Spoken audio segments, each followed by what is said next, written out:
How do you take a unit plan and translate it into daily lessons? Today's episode is a leveling up episode where I coach Liz, a Spanish teacher in the Northeast of the US. Translating a unit plan into daily lessons is the area where she wants to level up her teaching practice. So let's start the conversation. Are you a language teacher looking for some reassurance that what you're doing in the classroom is on the right track? Or maybe you're looking for some ways to teach even more effectively. If you're one or the other or somewhere in between, you've landed in the right place. This is the World Language Classroom Podcast with your host, me, Joshua Cabral. You're about to get tips, tools, and resources so that your students continue to rise in proficiency and communicate with confidence. Let's jump in. Vamos, allons-y. Hello, my friends. Bonjour, mes amis. Hola, mis amigos. Welcome to the World Language Classroom Podcast. I am Joshua Cabral, and thank you again for being the awesome teacher you are because you're listening to a podcast about language teaching. And so thank you so much for being a great teacher and for going that extra step as well. So today's podcast episode is a leveling up episode. So this is a teacher coaching episode where I have an incredible teacher with me because this is a teacher who is looking to improve her teaching craft and to have a conversation about how to just take it that extra step and do it a little better. And so I'm incredibly appreciative of the opportunity to have this conversation and to share it out. Because I always say that if one person is maybe challenged in that area, there are a lot of people that are. So let's have the conversation in the trenches and really figure it out. And today we're going to be talking about unit plans, so different things that can happen with unit plans. So joining me today is Liz, and she is a Spanish teacher, and she is in the Northeast corridor here on the East Coast, where I am as well. And so, Liz, welcome to the World Language Classroom Podcast. So great to have you here. Hi, thank you for having me. Sure. I gave a little teaser about the fact that we're going to be talking about unit plans. Can you talk to us about what is that kind of challenge area when it comes to teaching from a unit plan for you? I think there's two prongs and we're going to focus on one today. But the first thing is that I've been creating them in a vacuum. I've been learning about proficiency teaching and proficiency-based teaching and then doing it on my own and seeing what works, right? And then from that, I always feel like when I move into the unit, I always have to really replan midway through. And I feel like I'm never balancing things. And then I'm also feeling that tug of war, right? Between more grammar-based, can students do the grammar versus the more, are we doing the modes of communication? Are we building based on where they're at? And some of that is administrative, of course. And so when you mentioned that, the balance there, so you're looking at the balance of there are certain standards and expectations, and then there's what you're learning about proficiency and trying to balance those two approaches? It's one of the pieces. And the other piece is when I'm looking at, okay, now I'm trying to do this proficiency thing. Am I getting the balance of input that I need? Am I doing this, or am I just, this is what I came up with and I'm throwing it together? Right. So that's the area we'll focus on. But I just wanted to make sure when I heard you say balance, I wanted to make sure I was understanding that.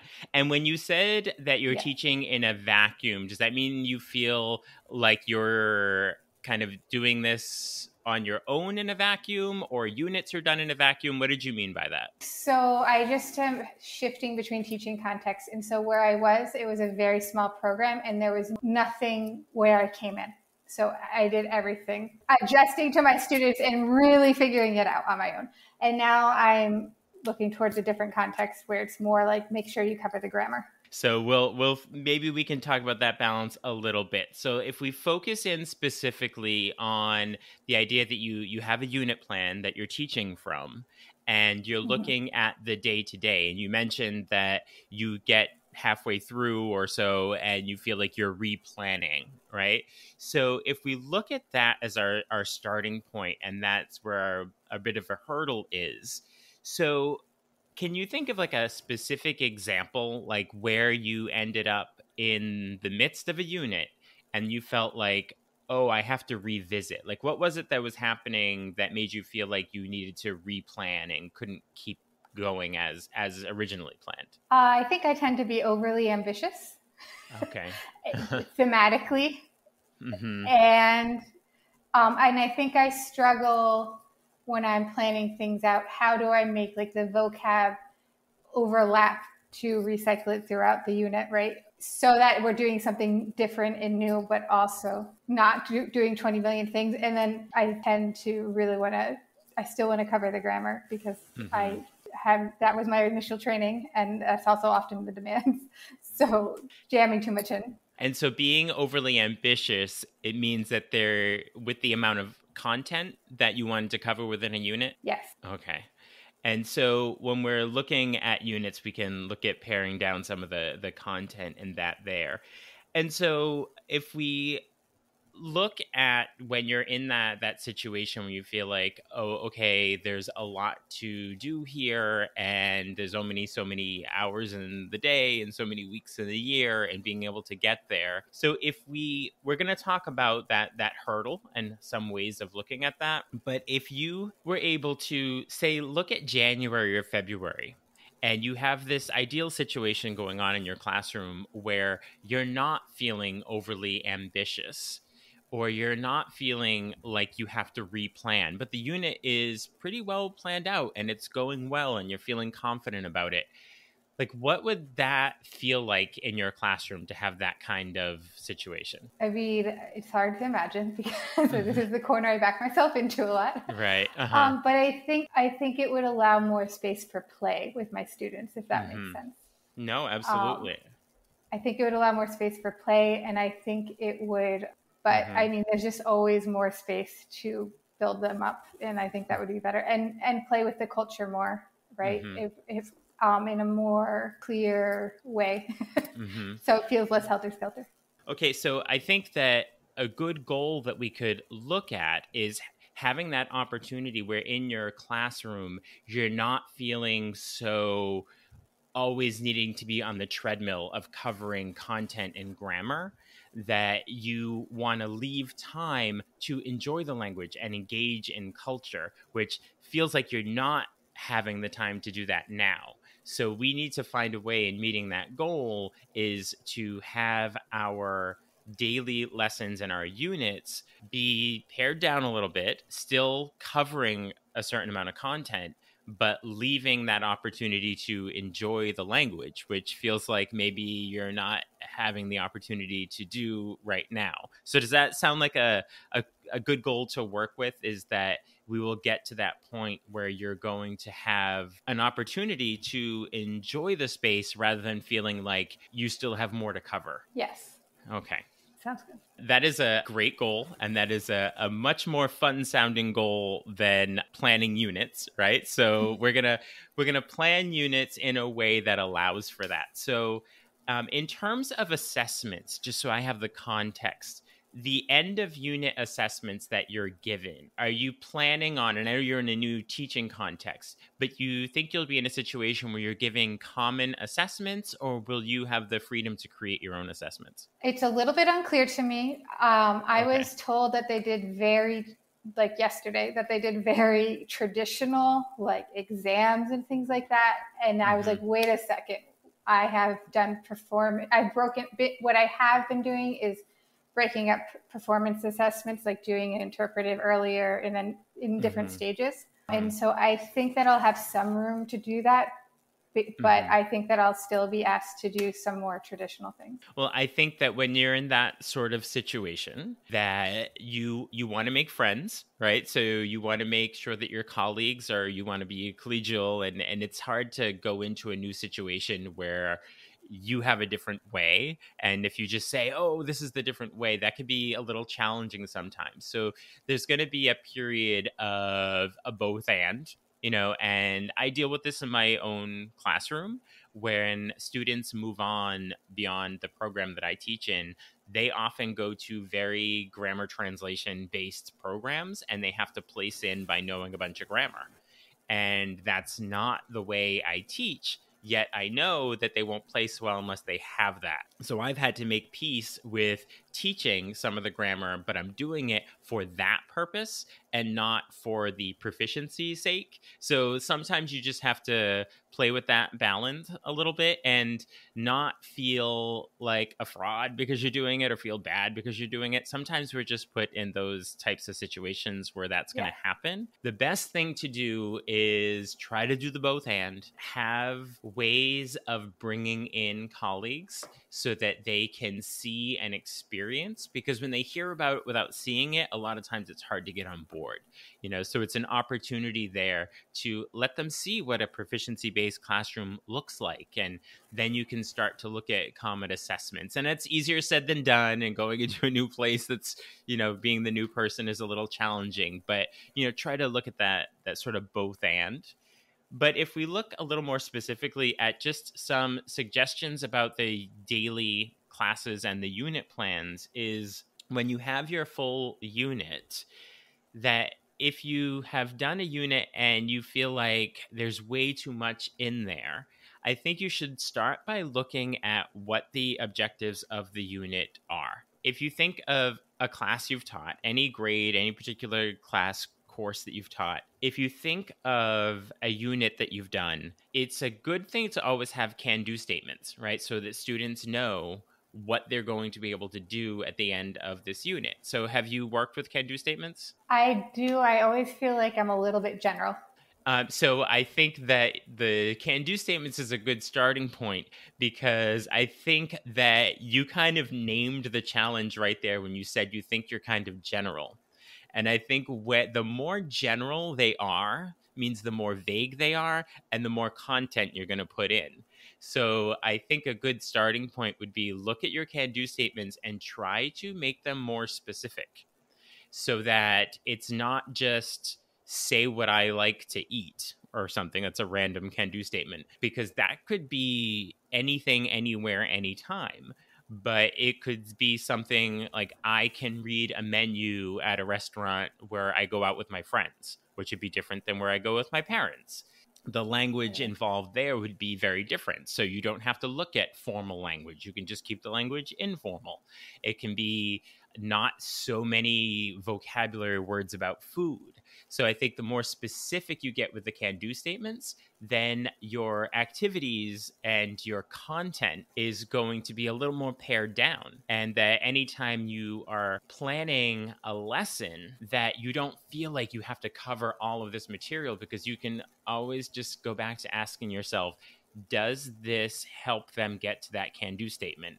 And if it doesn't, then it's not necessary there. So you can take it out and do something fun instead, which is what you were looking for there. So I think the first thing is to start with making the can-do statements a little more focused and less general, so that you don't feel like you have so much content that you have to put in there. And then also, I think what happens when can-do statements are too generalized is that it feels like it's all just one unit and then you're done with that unit. And if you make them, say, I'll go back to the food unit that I just mentioned, and rather than it just being one unit, it can actually be 3 units over 4, 5, 6 weeks even. But the can-do statements are different. You're using different language. You have different objectives about what you're doing with that vocabulary. So in the end, they possibly will have all those structures of vocabulary that you originally had in there, but they're pared down into different units because you have more specific. And you could do something where you start with informal language, then more formal language, and different places that they're going and where they're eating that way. So could you just give me an example of like what would a contrasting unit there? Just like a can do would be for one and then a can do for another, just so I can see what you mean. I'll keep with the food unit here. And so if you have one where the unit is maybe about food that is in their everyday lives. So it could be a unit about what school lunch looks like in different countries, what they have in their lunch, what different students in your class have for lunch. Some of them have lunch at school. Some of them bring their lunch. Some of them are vegetarian, but the food that they eat in that scenario. So I can say what I would like or what I need to purchase at the store or what I need to ask my parents to get at the store for my lunch, or I don't really care for what is served in the cafeteria at school. Here are some suggestions for things that I would prefer. See, it's very personal, first person language that they're using, and it's vocabulary, food vocabulary that's within their world. So that could be one unit. Then another unit, also based on food or culinary habits, then you can look outside and start looking at if you're traveling to a different place and you were in a restaurant, you're going to use a lot different language when you're not just talking about your own personal preferences and what you eat. When you're in a restaurant, you have to use more formal language.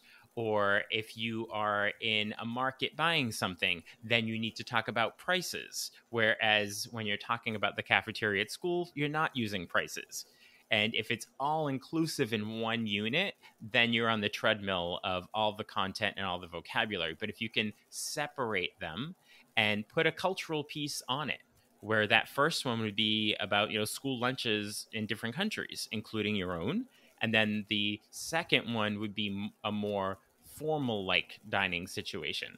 If you went to a restaurant in your town, your city, or if you were in Mexico City, and what those menus would look like and what time people are eating. So you can put all the cultural pieces on there as well. Does that make sense? Yes, that really makes it.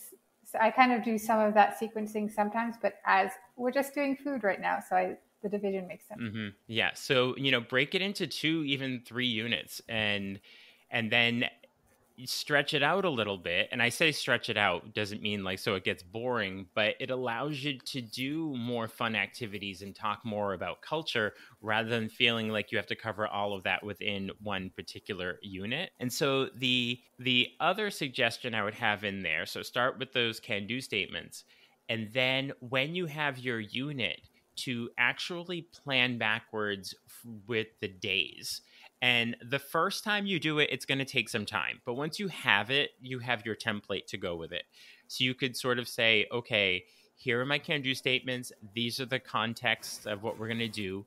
So ideally, and again, not sure of what your situation is going to be in terms of assessments, but can you create the assessment first? So no matter what you do, you always ask yourself, is this in response to where the students are going with the can do statements at the end?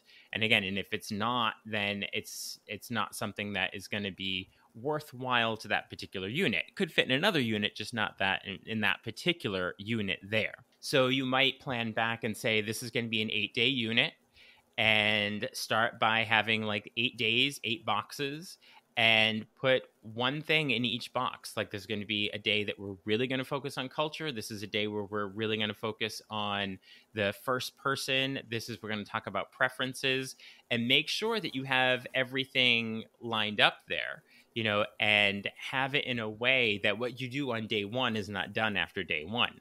It's always recycled onto day 2. You're just adding more onto it. And purposely put the fun in the schedule to make sure that you do it, to make sure that you have those parts that are going to be interesting for students, and not just plan in a way that you do the things that are really intriguing and compelling for students when you have time, but if you actually plan it in there.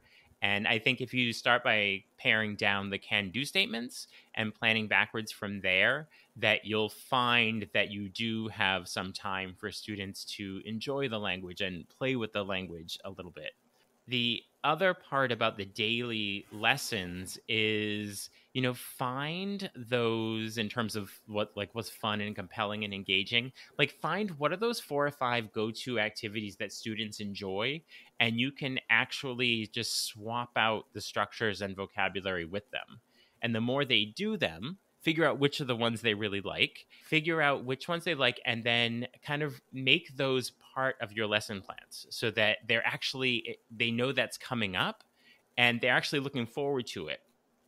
And it's also using the structures and vocabulary of the lesson, so that's just another way of looking at how you're doing the planning as well. Is that making sense to you with the planning towards the unit that way? Yeah, and I always think about backwards planning, but then when I think about my daily lesson planning, I like do the big idea, and then I'm like, okay, so tomorrow I'm doing what? So starting at the end, as one does when one goes backwards, at the daily level is obvious, but good tip. When we often think of backwards planning, we think about the assessment piece, but put it in. And I think it's as important to schedule in the intriguing, compelling, fun part, because we're teaching, teenagers and middle school students and stuff. So this is a question of keeping them engaged and planning for that in there. So in terms of looking at a little bit of an action plan for you and keeping those things in mind, I like to look at it as like, what's something for this week? And I know you might not be in school yet, but sort of like a more immediate thing and then a more long-term thing. So for the sort of this week more immediate, I would say to start by looking at those can-do statements, like take some that are already existing that you've used and see if you can start by breaking that into 2 units and making them more specific. No matter what the topic is. It might be good to do it with food because we talked about that, but it can be on any topic. So I would say that's the first thing to do. Your existing can-do statements, break it into 2 units, make them more specific, and then you'll feel a little less like you're on that treadmill, and it'll give you a little more time there. And then in terms of a more long-term, like in the coming weeks, is to eliminate the things that don't respond to the can-do statements of the unit. Make sure that everything that you're doing is going to get them towards that can-do statement. If it is to do some sort of project about school lunches, then take out the stuff about a restaurant in that unit because it doesn't respond to that. Don't eliminate it completely from your curriculum, but put it in a different unit, because when we add all that stuff in, it's taking up time and not responding to the end. So can-do statements and for the more immediate, and then looking at eliminating those parts that don't directly respond to the can-do statements of a given unit. So that was a lot of information to take in there. So what's something that like you're thinking that's like resonating with you, that's making sense for you? I think the examples are really clear in how to incorporate the culture and be specific and not like feel overwhelmed that I have to think through every single thing while I'm like sketching out my first ideas, if that makes sense.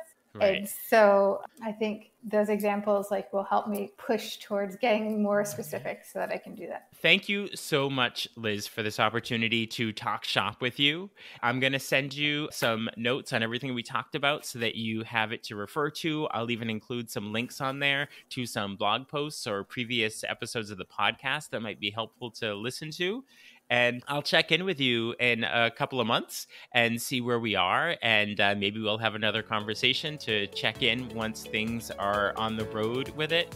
But I really appreciate the opportunity to talk to you about your teaching. Thank you so much, Liz. Thank you. What insights or inspiration did you take away from that coaching session? If you want to dive deeper into your own teaching practice, consider joining me for a Leveling Up episode. Just click the link in the show notes and we can set it up. You'll also see a link while you're there for Talking Points, my weekly email newsletter with tips and resources for language teaching. I will talk to you soon. Bye for now. Thank you for listening to the World Language Classroom podcast. Be sure to follow or subscribe wherever you're listening so that you never miss an episode. Let's keep the conversation going on social media. Connect with me on X, aka Twitter, Facebook, and Instagram at WL Classroom. And for even more valuable resources, visit my website, WLClassroom.com, where you'll find over 300 blog posts about language teaching.